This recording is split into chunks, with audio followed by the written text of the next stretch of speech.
আমার আল্লাহ বলেন, বিসমিল্লাহির রহমানির রহিম,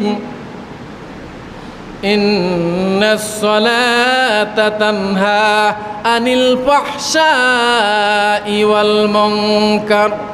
আল্লাহ বলেন, নিশ্চয়ই নামাজ মানুষকে খারাপ এবং ফায়সা কাজ থেকে বিরত রাখে। বলেন না সুবহানাল্লাহ।